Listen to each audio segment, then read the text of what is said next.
En principe, le bolomètre est un mesureur très simple. Un fil résisteur est tout ce qu'il faut. Échauffer un résisteur va varier la résistance du résisteur. La variation de la résistance est mesurée avec un pont Wheatstone. Le pont Wheatstone est un circuit composé de 4 résisteurs. Le circuit montre 2 diagonales. Sur la première diagonale, le voltage est attaché. Sur la deuxième diagonale, le voltage résultant est mesuré. Si un résisteur est chauffé, la résistance va se varier, le pont va se déséquilibrer et le voltage sur la diagonale de mesure va se displacer.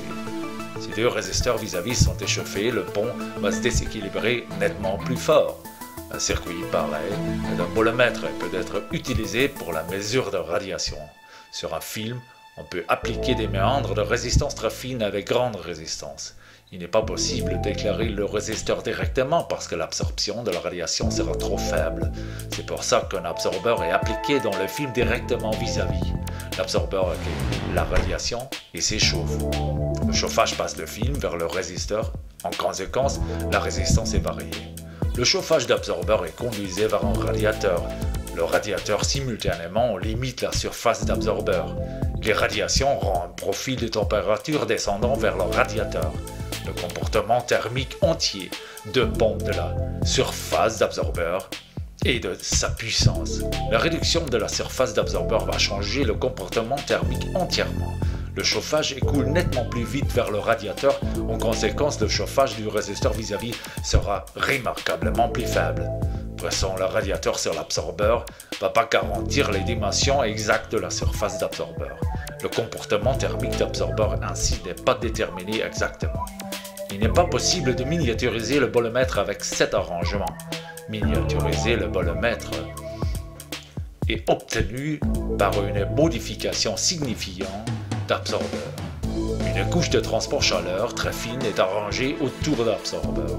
La bordure de cette couche est grossie, ainsi représentant le radiateur. La construction totale est fabriquée entièrement d'un seul matériel et d'une seule pièce.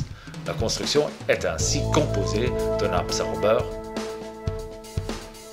la couche transport chaleur et le radiateur intégré. L'arrangement a un comportement thermique particulièrement avantageux. La température s'égalise au-dessus d'absorbeur. L'écoulement de chaleur peut être réglé au point et également sera indépendant de la surface d'absorbeur. La géométrie de la surface d'absorbeur est définie exactement. La miniaturisation d'un bolomètre pareil est maintenant possible. Dans l'autre côté, il se trouve le méandre. 2 méandres peuvent être imbriqués. Si 2 résisteurs sont chauffés, la sensibilité va se multiplier par 2. En plus, 2 méandres sont montés à côté et tous les 4 résisteurs sont reliés, formant à la fin un pont Wheatstone. Beaucoup de ces ponts pourraient maintenant être appliqués sur un fil. Vis-à-vis se trouvent les absorbeurs avec leur couchon de transport chaleur encadré dans le radiateur. Intégré sur une seule surface se trouve un grand nombre de bolomètres. Le film est équipé avec 120 contacts pour 30 bolomètres dans notre exemple.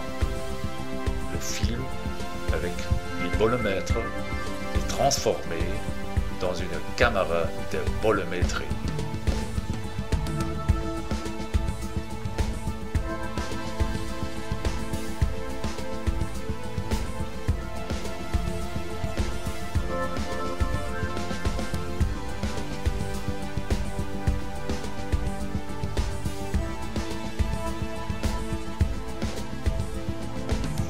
Un collimateur sophistiqué construit de plusieurs panneaux définit l'angle d'incidence pour chaque bolomètre et recouvre la deuxième bolomètre, ainsi formant la référence.